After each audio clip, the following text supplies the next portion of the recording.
Ranah Minang merupakan daerah yang secara ekologis menjadi daerah yang luar biasa karena selain memiliki ciri khas budayanya tersendiri dan memiliki banyak kekayaan sumber daya alam maupun sumber daya manusianya, Ranah Minang juga subur dan banyak melahirkan para pejuang, ulama, dan tokoh bangsa dalam berbagai bidang keahlian dan keilmuan jauh sebelum perjuangan kemerdekaan.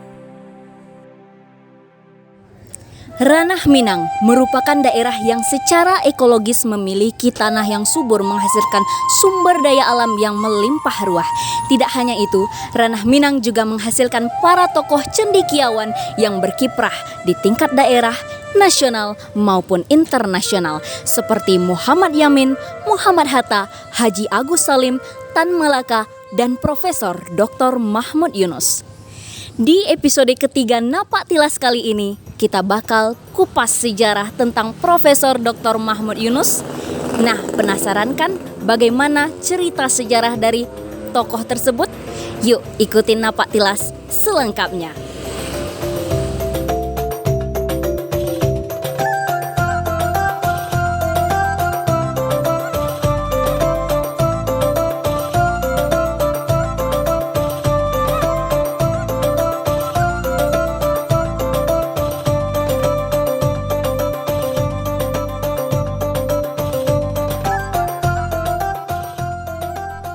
Mahmud Yunus lahir di Sungayang, Tanah Datar, Sumatera Barat pada tanggal 10 Februari 1899 dari pasangan Yunus dan Hafsyah yang berasal dari keluarga petani. Mahmud Yunus merupakan anak sulung dari 7 bersaudara yang tumbuh dan besar di tengah keluarga ibunya.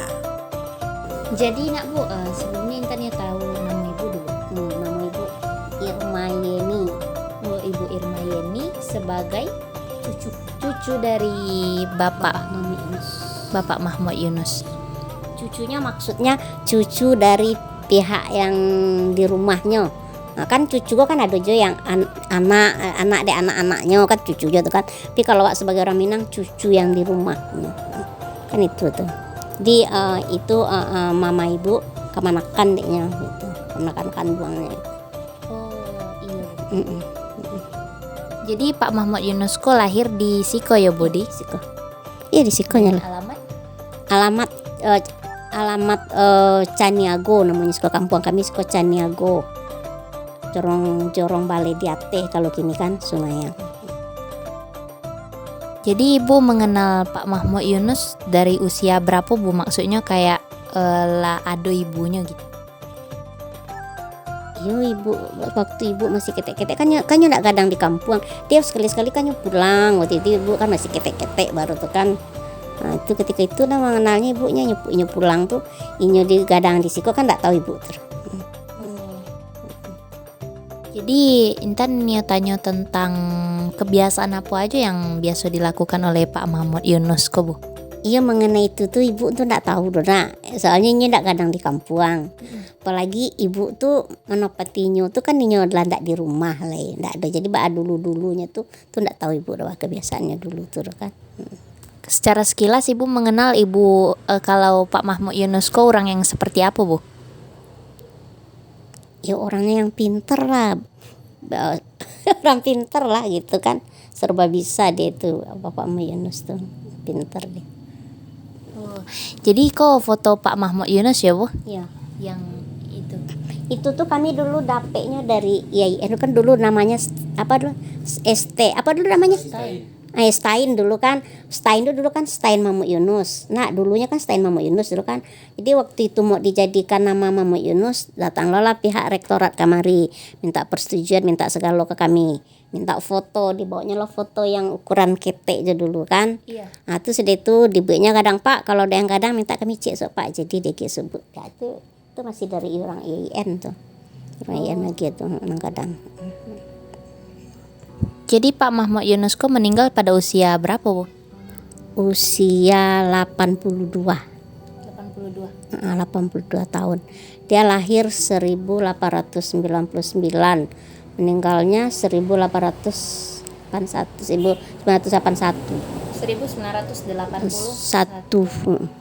Kalau enggak salah ya. Iya Bu. Jadi kalau boleh tahu Pak Mahmud Yunus kok meninggalnya karena apa? Mungkin Bu penyakit atau bagaimana? Ya karena lah tua lah gitu, karena lah faktor umur kan adalah 80-an umurnya waktu itu kan. Jadi Intan tanya tentang apa aja yang Ibu ketahui tentang Bapak Mahmud Yunus kok Bu?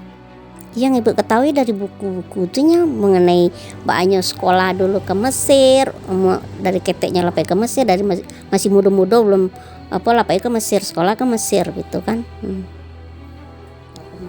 Ke Mesirnya sekolah dulu, ke Al Azhar kan ya sekolah. Oh iya Bu. Lalu yang foto di sebelah kiri dan kanan kok mama dari Pak Mahmud Yunus. Wah luar biasa sekali ya Bu. Mamanya itu tuh yang mensekolahkan dia ke Mesir. Mamanya ini mensekolahkan mamanya. Ada pernah baca buku biografinya? Kalau biografi sekilas aja Bu. Kayak lah tamat mengaji 30 juz di usia yang sangat muda gitu, kayak gitu nak Bu. Dan memang ketertarikan dari Bapak Mahmud Yunus kok cukup kuat ya Bu terhadap agama. Iya, sekolahnya ini pertamanya sekolah dulu ini belajar ngaji sama datuknya, datuk lah dalam begini kan Mahmud Yunus manggil datuknya, ya datuknya orang ngaji dulu, soalnya orang ulama juga kan. Habis itu dia baru pindah ke itu, tahu ndak orang Sungai yang Kejo yang apa Mak Teh Umar. Sama Haji Mamat Teh Umar. Iya, Tengku Umar tuh. Nah itu kan dari sudahnya belajar sama datuknya itu pindah lahnya ke tempat Haji Mate Umar tuh. Akhirnya Mate Umar kan nyala berumur lah segala kan. Akhirnya nyo menggantian kan dan jadi kan sampai nyala meninggalnya mana menggantian le kan. Sejak kecil Mahmud Yunus telah memperlihatkan minat terhadap ilmu agama seperti belajar Al-Quran dan khatam 30 juz dalam usia 7 tahun. Setelah itu, ia menggantikan kakeknya mengajar di surau pada tahun 1908. Sepanjang hidupnya, Mahmud Yunus menulis tak kurang dari 80 judul buku. Ia mulai dalam usia 21 tahun. Sebagian besar buku-bukunya bisa digunakan untuk keperluan pembelajaran di madrasah dan perguruan tinggi.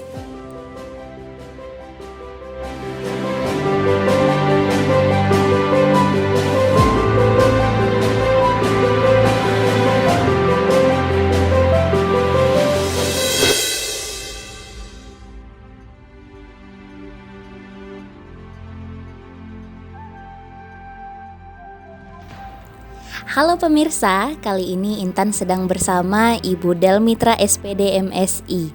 Halo Ibu, selamat siang. Halo Intan, selamat siang. Gimana nih kabarnya Ibu? Kabar baik, Intan gimana? Alhamdulillah Intan sehat. Nah, pemirsa, Ibu Del ini merupakan anak saudara dari Bapak Profesor Dr. Mahmud Yunus. Nah, kami sudah perjalanan jauh nih Bu untuk sampai ke sini dan mencari tahu tentang sejarah Bapak Profesor Dr. Mahmud Yunus. Dari informasi yang kami dapatkan bahwasanya Bapak Profesor Dr. Mahmud Yunus ini memiliki kebiasaan untuk menghabiskan waktu di luar dari wilayah Minangkabau untuk mengimplementasikan ilmu pengetahuannya. Nah, Intan ingin tahu bagaimana pengalaman berkesan bagi Ibu sendiri ketika beliau pulang ke kampung halamannya. Iya, baik Intan. Sepengalaman atau sepengetahuan Ibu waktu beliau Profesor Mahmud Yunus kalau pulang kampung, dia selalu bercerita, ini anak siapa, lalu dia menanyakan ini anak siapa, ini ponakan siapa, lalu menanyakan sama ibu, kamu anak siapa? Saya menjawab, ibu jawab, anak Bustamam Ibrahim. Wah, dia ketawa, wah hahaha katanya. Nah, jadi makanya dia kalau untuk pulang kampung itu dia selalu mendekatkan diri terutama dulu kepada saudara-saudara yang ada di kampung. Kemudian dia baru cerita tentang pengalaman dia sedikit. Tapi pada umumnya dia kalau pulang kampung itu hanya untuk bercerita untuk mengetahui ini siapa karena dia jarang di kampung dulu kan. Jadi dia selalu nanyakan ini siapa. Kalau datang lagi saudara yang lain dia nanya, oh iya. Cuman itu dia kalau pulang kampung. Di samping dia selalu kalau untuk ke masjid ya dia bertemu dengan ulama di masjid, lalu dia menyampaikan pesan yang selalu dipegang, jangan sampai ilmu-ilmu yang dia didapatkan katanya tolong disambung lagi, sehingga berdirilah waktu itu ayah ibu namanya sekolah PTI, masih dia menggali tentang ilmu agama itu di Masjid Baitur Rahman gitu Intan. Jadi kalau dia pulang kampung, Profesor Mahmud Yunus ini dia lebih mendekatkan diri ke keluarga terutama, kemudian ponakan-ponakan dan saudara-saudara yang ada di kampung. Dia selalu mengumpulkan kami bersama-sama, kemudian dia cerita, tawa-tawa sama istrinya gitu Intan. Wow, luar biasa sekali ya Bu. Tidak hanya dari segi ilmu pengetahuan yang diperkaya, tetapi ilmu sosial atau kecerdasan dalam menjalin hubungan sosial dengan orang sekitar juga ditingkatkan oleh Bapak Profesor Dr. Mahmud Yunus, hingga mampu bermanfaat untuk warga sekitar mendirikan PTI ya Bu. Nah, tadi kita sudah bahas tentang satu tokoh bersejarah, Profesor Dr. Mahmud Yunus, yang namanya diabadikan dalam sebuah institusi pendidikan Universitas Islam Negeri Mahmud Yunus Batu Sangkar. Berdirinya YIN Batu Sangkar atau sekarang dikenal dengan UIN Mahmud Yunus Batu Sangkar tidak lepas dari 3 aspek kesejaraan, yaitu Batu Sangkar sebagai pusat pemerintahan Pagaruyung, kota Batu Sangkar Sumatera Barat sebagai cikal bakal perkembangan perguruan tinggi di masa mendatang.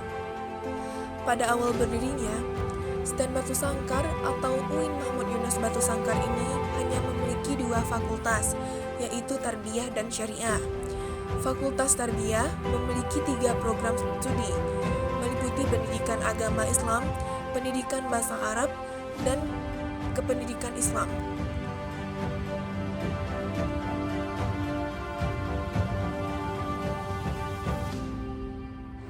Universitas Islam Negeri Mahmud Yunus Batu Sangkar memiliki 4 fakultas: Fakultas Usuluddin Adab dan Dakwah, Fakultas Tarbiyah dan Ilmu Keguruan, Fakultas Ekonomi dan Bisnis Islam, dan Fakultas Syariah. Integratif, interkonektif dalam keilmuan, berkearifan lokal dan bereputasi global merupakan visi dari kampus UIN Mahmud Yunus Batu Sangkar. Dengan slogan yang terus digaungkan, Kampus Sains Islam, Refleksi Surau, Minangkabau.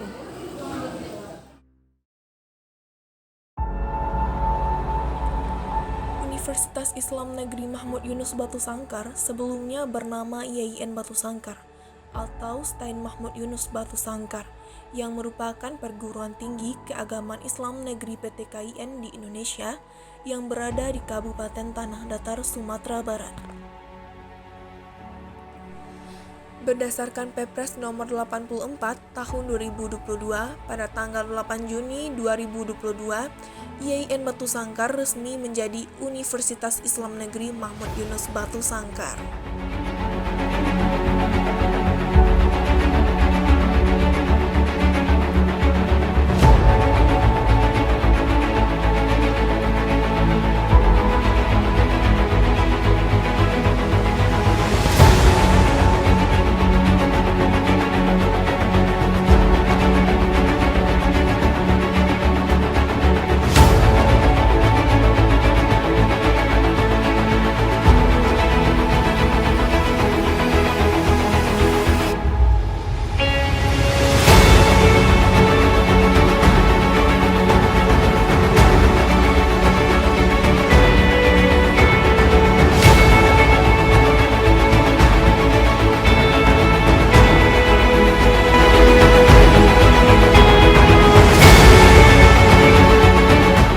Itulah sejarah tokoh berpengaruh dalam perkembangan ilmu pengetahuan di Minangkabau Profesor Dr. Mahmud Yunus yang namanya diabadikan dalam Kampus Sains Islam Refleksi Surau Minangkabau Universitas Islam Negeri Mahmud Yunus Batu Sangkar. Saya Rini Putih Intansuri mengucapkan terima kasih kepada pemirsa dan kru yang bertugas di Napak Tilas.